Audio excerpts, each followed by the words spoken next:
Hi viewers, welcome to our channel. இன்றைக்கி நம்ம சேனலில் ரொம்ப ஹெல்த்தியான ஒரு ரெசிபி தாங்க பார்க்க போகிறோம். பார்லி வச்சு கஞ்சி பண்ண போகிறோங்க. என்ன கஞ்சியா அப்படின்னு பார்க்காதீங்க, ரொம்ப அருமையான வெயிட் லாஸ் ரெசிபி. வாரத்தில் 3 நாள் எடுத்துக்கோங்க. ஒரு 3 வாரத்துலேயே ரொம்ப வித்தியாசம் தெரியும்.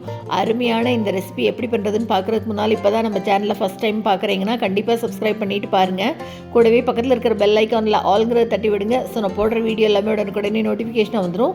வாங்க இந்த பார்லி கஞ்சி எப்படி பண்ணுறதுன்னு பார்க்கலாம். இதுக்கு இன்றைக்கி ஒரு 50 கிராம் அளவு பார்லி எடுத்துக்கிறேன் நான். இந்த பார்லியை ஒரு பவுலுக்கு மாற்றிட்டு தண்ணி விட்டு நல்லா 2-3 தடவை வாஷ் பண்ணணும். மேலே அந்த மாவு அப்படியே இருக்கும், அதனால் தண்ணி விட்டு நல்லா 2-3 தடவை அலசிக்கலாம். அப்போ தான் அந்த மாவு போய் க்ளீன் ஆகும். பாருங்கள், நல்லா வாஷ் பண்ணிவிட்டு தண்ணி ஃபுல்லாக வடித்து எடுத்து வச்சுருக்கேன். தண்ணி துளி கூட இருக்கக்கூடாது. இப்போ ஒரு வாணலியில் இப்போ நம்ம இந்த பார்லியை சேர்த்துக்கலாம். அடுப்பை வந்து மீடியம் ஃப்ளேமில் வச்சுட்டு இதையை ஃபுல்லாக நல்லா வறுத்து விடணும். நல்லா அப்படியே அரிசி பொரியிற மாதிரி பொரிஞ்சு வரணும், அந்த அளவு வறுத்துக்கணும். லைட்டாக கலர் மாறி வரும், அது மாதிரி வறுத்துக்கலாம். பார்லியை வந்து தண்ணியில் நல்லா கழுவி இருக்கும் இல்லையா, அதனால் கொஞ்சம் அப்படியே வறுக்கும்போது முதல் கெட்டியாக இருக்கும். அப்புறம் அப்படியே அந்த ஈரப்பதம் போன உடனே லூஸ் ஆயிரும். இரும்பு வாணலியில் வச்சு வறுக்கிறதுனா கூட வறுத்துக்கலாம், இல்லைனா அடி கனமான பாத்திரத்தில் வறுத்துக்கணும். ஏன்னா இது வந்து கீழே அப்படியே லேசாக அடி பிடிக்கும்.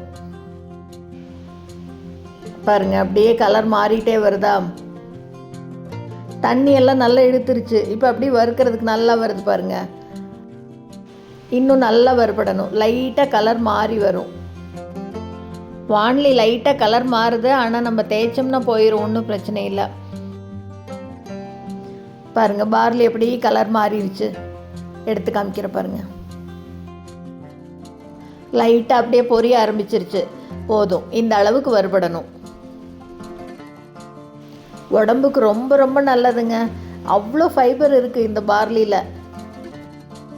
இது அப்படியே நேராக தண்ணியில் கொதிக்க வச்சு நம்ம சேர்த்துட்டோம்னா கொஞ்சம் வழுவழுன்னு ஒரு மாதிரி இருக்கும், பிடிக்காது. அதனால சின்னதாக ஒரு மசாலா போட்டு சூப்பராக பண்ண போகிறோம். இப்போ இந்த வறுத்த பார்லியை ஒரு பிளேட்டில் வச்சு நல்லா ஆற வைக்கலாம். கம்ப்ளீட்டாக ஆறட்டும். இப்போ இது ஆறுறதுக்குள்ளே பாருங்கள், இதுக்கு சின்ன மசாலா ரெடி பண்ணிக்கலாம். பச்சை மிளகாய், 2 இலை கருவேப்பிலை, ஒரு சின்ன துண்டு இஞ்சி, ஒரு 4-5 புதினா இலை. நிறையெல்லாம் சேர்த்துக்க வேண்டாம், இந்த அளவு மட்டும் சேர்த்துட்டு இப்போ இதை ஒரு பிளெண்டருக்கு மாற்றிக்கலாம். 50 கிராம் பார்லிக்கு இந்த அளவு போதும், கரெக்டாக இருக்கும் மசாலா. இப்போ இது கூட கொஞ்சமாக தண்ணி சேர்த்துக்கலாம்.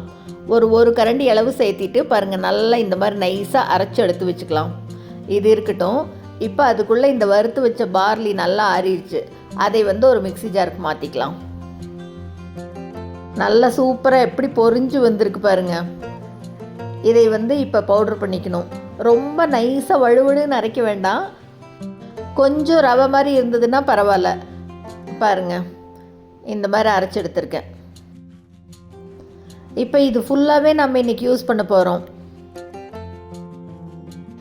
இப்போ கஞ்சி வைக்கிற பாத்திரத்தை எடுத்து வச்சுருக்கேன், அதில் வந்து சேர்த்துக்கலாம். இது எல்லாத்தையும் ஃபுல்லாக சேர்த்துட்டு இப்போ இது கூட தண்ணி சேர்த்தணும். தண்ணி வந்து இதுக்கு 2.5 டம்ளர் அளவு சேர்த்துறேன். ரொம்ப பர்ஃபெக்டாக இருக்குது. நீங்கள் வந்து உங்களுக்கு கன்சிஸ்டன்சி எந்த மாதிரி வேணுமோ பார்த்து சேர்த்துக்கோங்க. கடைசியில் காமிக்கிறேன். உங்களுக்கு இன்னும் தண்ணியாக வேணும்னா கடைசியில் பார்த்துட்டு சேர்த்துக்கோங்க. நான் பாருங்கள், இப்போ 2.5 டம்ளர் சேர்த்திட்டு இப்போ அடுப்பு பற்ற வச்சுருக்கேன். நல்லா கலந்து விட்டுறலாம். துளி கூட கட்டி தட்டக்கூடாது. நல்லா வறுத்து தான் பொடி பண்ணியிருக்கோம், இருந்தாலும் கட்டி இல்லாமல் நல்லா கரைச்சி விட்டுக்கலாம். இப்போ இது கூட பாருங்கள், கொஞ்சமாக சேர்த்தினா போதும். ஒரு 1/4 டீஸ்பூனை விட கம்மியாக உப்பு சேர்த்துக்கிறேன். உப்பு சேர்த்துட்டு நல்லா கலந்து விட்டுக்கலாம். இதே சரியாக இருக்கும். ரொம்பலாம் உப்பு சேர்த்த வேண்டாங்க. கால் வீக்கமாக இருக்குது, இல்லை காய்ச்சல் அந்த மாதிரினா கூட இந்த மாதிரி கஞ்சி வச்சு சாப்பிட்லாம். ரொம்ப நல்லது உடம்புக்கு. நல்லா அப்படியே நீர் இறங்கும். வீக்கமெல்லாம் இருந்ததுன்னா இந்த பார்லி கஞ்சி குடித்தோம்னா. நம்ம இப்போ நார்மலாக பண்ணுறதுனால ப்ளெயினாக பண்ணுறதுக்கு பதிலாக கொஞ்சம் மசாலா சேர்த்து பண்ணுறோம். இப்போ அப்படியே லைட்டாக கொதி வர ஆரம்பிக்குது பாருங்கள். நல்லா கலந்து விடணும். கீழே அடி பிடிச்சிடக்கூடாது. அடி பிடிக்காமல் நல்லா கலந்து விடணும், கீழே போய் தங்கிக்கும். இடையில அப்படியே 2-3 தடவை கலந்து விட்டிங்கன்னா ஒரு 10 நிமிஷம் நல்லா கொதிக்கணுங்க. அப்போ தான் நல்லா வெந்து வரும். பார்லி நல்லா வேகணும் தண்ணியிலேயே. அப்படியே நல்லா கொதிக்குது பாருங்கள். இடையில அப்படியே 2-3 தடவை கலந்து விட்டுருங்க. அப்படியே கொஞ்சம் கொஞ்சமாக கொதித்து அப்படியே கெட்டியாயிட்டே வரும் பாருங்கள். கலரே எப்படி மாறி கொஞ்சம் கெட்டியாயிருக்கு பாருங்கள். இதை இந்த மாதிரி தனியாக வேக வைக்கிறதுனாலும் வைக்கலாம், இல்லைன்னா தண்ணி கரெக்டாக அளவாக சேர்த்து குக்கரில் வச்சு 3 விசில் விட்டு ஆற வச்சு எடுக்கிறதுனாலும் எடுக்கலாம். 10 நிமிஷம் நல்லா வெந்திருக்கு பாருங்கள். அப்படி கலந்து காமிக்கிறேன். கன்சிஸ்டன்சி இந்த மாதிரி இருக்கணுங்க. கரெக்டாக இருக்குது இது பாருங்கள். ஊற்றினா இந்த மாதிரி இருக்கணும். ஏன்னா இது ஆறிச்சுன்னா இன்னும் கொஞ்சம் கெட்டியாகும். போதும், நல்லா 10 நிமிஷத்துக்கு மேலேயே தாராளமாக கொதிச்சிருச்சு. இப்போ அடுப்பை ஆஃப் பண்ணிடலாம். அடுப்பை ஆஃப் பண்ணிவிட்டு இதை அப்படியே ஆற விடலாம். ஆறும்போதே பார்த்திங்கன்னா இன்னும் கொஞ்சம் நல்லா கெட்டியாகவே வரும். காமிக்கிறேன் பாருங்கள். இது அப்படியே ஆற இன்னும் கொஞ்சம் அப்படியே கெட்டியாகும். கொஞ்சம் ஆறினதுக்கப்புறம் காமிக்கிறேன் பாருங்கள். நல்ல ஒரு 1/4 மணி நேரத்துக்கு மேலேயே ஆறி இருக்கு. இப்போ எப்படி கலந்து பார்க்கலாம் பாருங்கள். இன்னுமே நல்லா கெட்டியாயிருக்கா.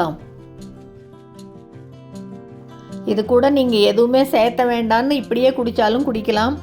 நான் இன்றைக்கி இது கூட கொஞ்சம் அப்படி மசாலா சேர்த்து ஸ்பைஸியாக பண்ணுறேன். இப்போ நம்ம அரைச்சி எடுத்து வச்சுருக்கோம் இல்லையா, புதினா இஞ்சி விழுது, அதை சேர்த்துக்கலாம். இது வீட்டில் எல்லாருமே இந்த மாதிரி செஞ்சு குடிக்கலாங்க. ரொம்ப ரொம்ப நல்லது. குழந்தைங்க பெரியவங்க எல்லாருமே எடுத்துக்கலாம் இதைய. குழந்தைகள்லாம் பார்லி கஞ்சினாவே ஓடிடுவாங்க. இந்த மாதிரி செஞ்சு பாருங்கள். இது பார்லியில் செஞ்சதுன்னே தெரியாது, அவ்வளோ அருமையாக இருக்கும். பெரியவங்களுக்கே கூட தெரியாது பார்லியில் பண்ணதுன்னு. நல்லா வறுத்து பொடி பண்ணிட்டோமா, பார்லி வாசனையே துளி கூட வராது. நல்லா கலந்து விட்டதுக்கப்புறமா இது கூட ஒரு 1/4 கப் அளவு கெட்டியாக மோர் சேர்த்துக்கிறேன். தயிரோ மோரோ எது வேணால் சேர்த்துக்கலாம். நான் தண்ணி சேர்த்தாமல் நல்லா கெட்டியாக சேர்த்துக்கிறேன். இப்போ நல்லா இதை கலந்து விட்டுடலாம். பாருங்கள் எவ்வளோ பர்ஃபெக்டாக வந்திருக்குன்னு சொல்லிட்டு. நல்லா வெந்து கரெக்டாக குடிக்கிற பதத்துக்கு கஞ்சி அருமையாக இருக்குது பாருங்கள். காலையில் 2 டம்ளர் குடிச்சிட்டு போனீங்கன்னா போதும், பசிக்கவே பசிக்காது. அருமையாக இருக்கும், உடம்புக்கும் ரொம்ப நல்லது. 3 பேருக்கு கரெக்டாக இருக்குங்க இந்த 50 கிராம் போட்டு பண்ணிங்கன்னா. அவ்வளோதாங்க. ரொம்ப ரொம்ப சுலபமாக சூப்பராக ரொம்பவே ஹெல்த்தியான பார்லி கஞ்சி ரெடி பண்ணியாச்சு. உங்களுக்கு இன்னும் கொஞ்சம் தண்ணியாக வேணும்னு இருந்ததுன்னா பொடி கூடையே 3 டம்ளர் அளவுக்கு தண்ணி சேர்த்து கலந்துக்கோங்க. நான் 2.5 டம்ளர் அளவு கலந்துருக்கிறேன். பார்க்கவே எவ்வளோ அருமையாக இருக்குது பாருங்கள். 2.5 டம்ளருக்கே இது கரெக்டாக இருக்குது. குடிக்கிற பதத்துக்கு கரெக்டாக இருக்குங்க. மசாலாலாம் அரைச்சி போட்டு சூப்பராக பண்ணியாச்சுங்க. சூப்பரான இந்த ரெசிபியை நீங்களும் செஞ்சு பார்த்துட்டு மறக்காமல் கமெண்ட்டில் சொல்லுங்கள். இந்த வீடியோ உங்களுக்கு பிடிச்சிருந்ததுன்னா லைக் பண்ணுங்கள், ஷேர் பண்ணுங்கள், கமெண்ட் பண்ணுங்கள். மறக்காமல் நம்ம சேனலை சப்ஸ்கிரைப் பண்ணுங்கள். கூடவே பக்கத்தில் இருக்கிற பெல் பட்டனையும் தட்டி விடுங்க. ஸோ நான் போடுற வீடியோ எதுவுமே மிஸ் பண்ணாமல் பார்க்கலாம்.